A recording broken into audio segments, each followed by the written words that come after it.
Moin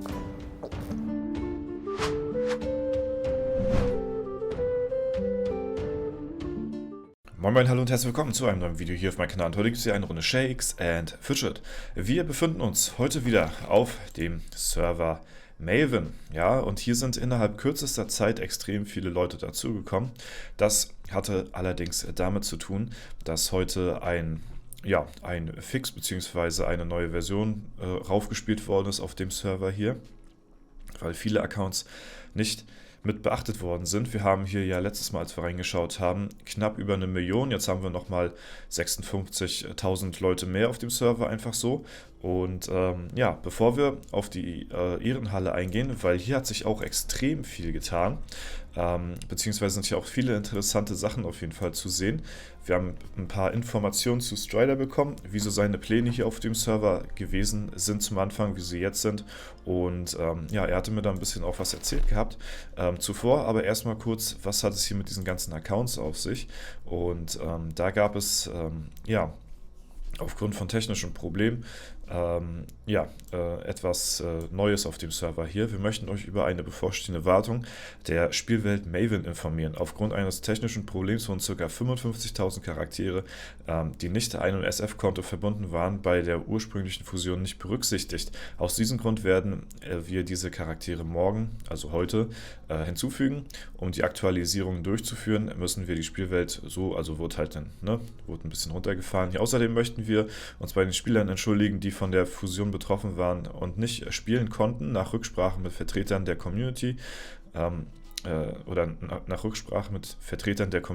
wir die folgende Entschädigung für die fehlenden Charaktere für fair. XP, Gold, stufenabhängig im Gegenwert von 100, Durst, also Alu, pro verpasster regulären Wochentag, XP, Gold, stufenbasiert in Höhe von 200 Alu pro verpassten Eventtag, Gold im Gegenwert von 10 Stunden Stadtwache pro verpassten Tag.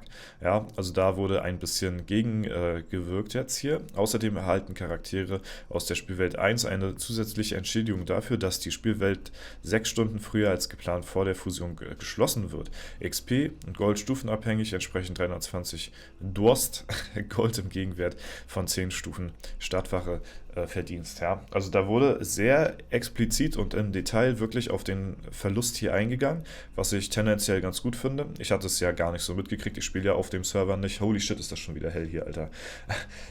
Ich habe gerade gedacht, Mensch, ist die Sonne mal kurz weg? Jetzt scheint die schon wieder hier voll rein. Ich hoffe, es ist nicht schlimm. Bisschen überbelichtet heute wieder, ich denke mal, ist ja besser als unterbelichtet auf jeden Fall, ne? Das kennen wir ja schon.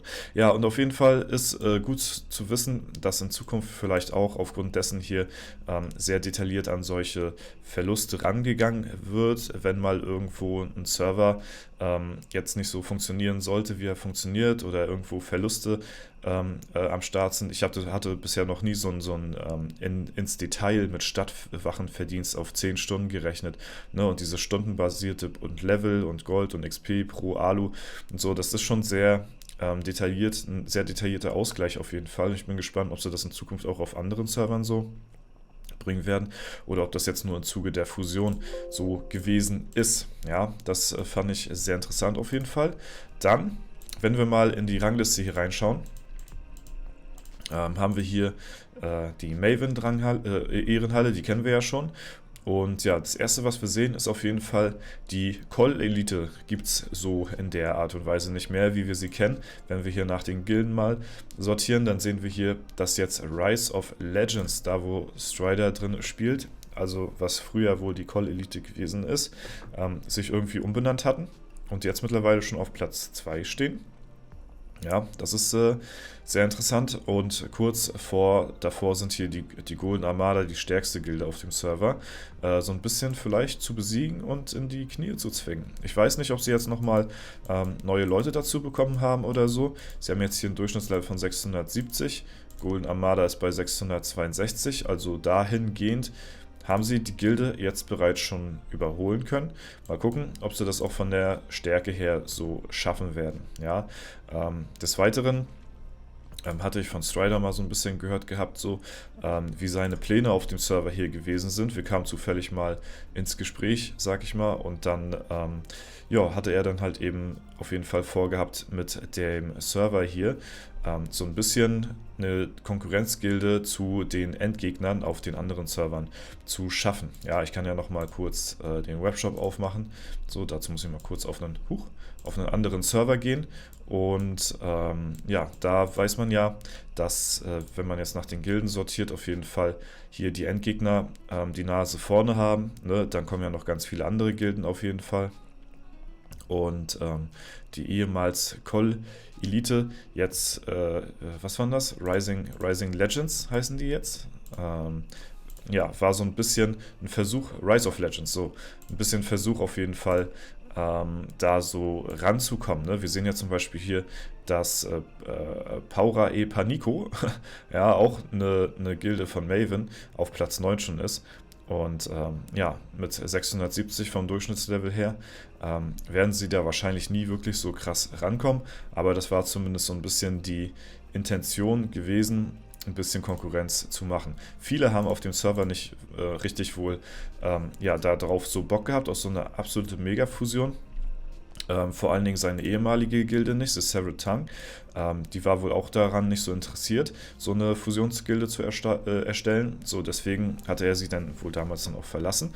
Und ja, hatte von F1 bis F5 die stärksten 400 Spieler angeschrieben. So, ob die dann eventuell daran Interesse haben, auf jeden Fall, da an der Fusion dann teilzunehmen. Ne?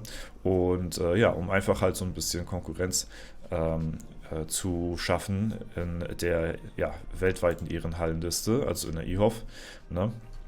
Und ja, da bin ich sehr, sehr gespannt. Hier haben wir übrigens mit Rising Phoenix, was ja wo ja mein Battlemage drin spielt, auch schon gegen die, einmal hier gegen Horizon gespielt, okay, aber gegen die Golden Armada gespielt, welche ja die erste Gilde ist auf Maven. Also wir haben gegen Leute von Maven gespielt, also mein Account gegen Leute von Maven. Das fand ich sehr, sehr cool, als ich das gesehen habe.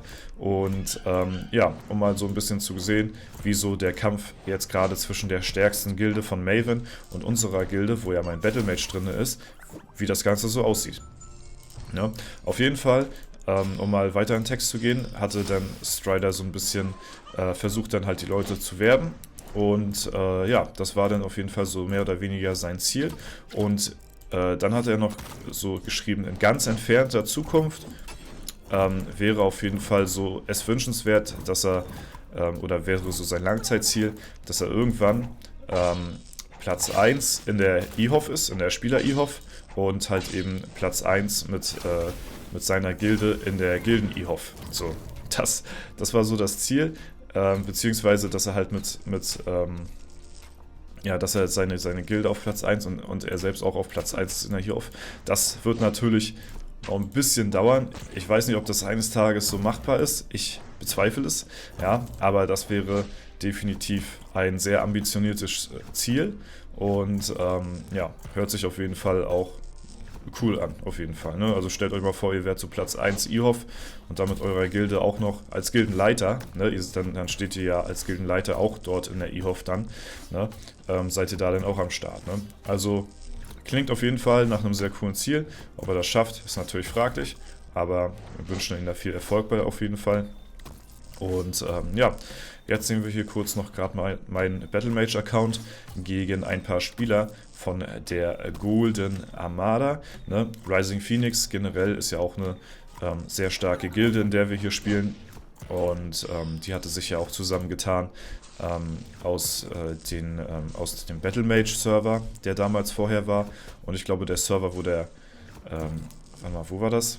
Ja, auf jeden Fall waren, ich glaube, das war der Assassin-Server auch. War auch mit dabei bei der Fusion. Ich weiß es jetzt mittlerweile gar nicht mehr, ist schon so lange her. Aber ich glaube, das könnte gut hinhauen. Ja, und deswegen sind da sehr viele starke Late-Game-Klassen am Start. Wir haben Assassin starke drin, wir haben starke Battle-Mages drin. Deswegen ist Rising Phoenix nach wie vor halt eben auch eine sehr, sehr starke Gilde. Und ja, kann es definitiv auch eben mit den Leuten hier so aufnehmen. Auf jeden Fall. Ne? Wie man sieht, die Kämpfe sind hier definitiv knapp. So ist es nicht. Wir haben hier beide fast am Limit nachher. So, haben hier jetzt den letzten Spieler am Start. Ne? Bei uns sind es noch ein paar, aber trotzdem hatte es gereicht. Und ja, an uns kommt die Golden Armada erstmal so schnell nicht vorbei. Ne? Also das sah erstmal schon mal ganz gut aus. Wir hatten noch ein paar Spieler im Petto gehabt. Ne? Und deswegen, ja, ist das erstmal so ein bisschen, ja. Aber was ganz cool ist, wir sind mittlerweile auf Platz 5 mit der Gilde. Ja, das ist sehr, sehr geil. Und das verspricht auf jeden Fall Gutes für die Zukunft. Ich weiß nicht, ähm, wie es gegen Horizon aussieht momentan. Den Kampf habe ich mir tatsächlich jetzt noch nicht gegeben. Ah ne, das ist ja Horizon gegen Phoenix hier so. Achso, lol. Hier haben wir Rising Phoenix gegen Horizon. Da sieht es dann wiederum wieder ein bisschen anders aus. Da sieht man dann doch nochmal, dass Horizon dann auch nochmal Spieler am Start hat, die deutlich länger schon spielen als Rising Phoenix, weil die Gilde, beziehungsweise die Spieler in der Gilde halt deutlich jünger sind vom Erstellungsdatum her, als Leute, die bei Horizon spielen. Ne? Da ist ja auf dem Horizon oder in der Horizon-Gilde, das ist ja die Gilde, wo mein Main-Account quasi drin ist, so, ne?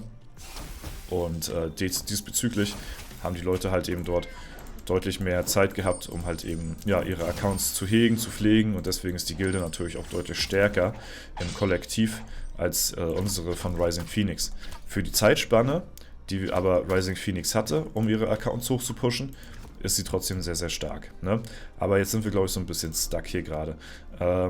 Golden Armada kommt wahrscheinlich nicht großartig weiter gegen Rising Phoenix, wir kommen nicht weiter gegen Horizon, und so festigt sich halt jetzt halt eben so mehr oder weniger die ganze Ehrenhalle. Ne?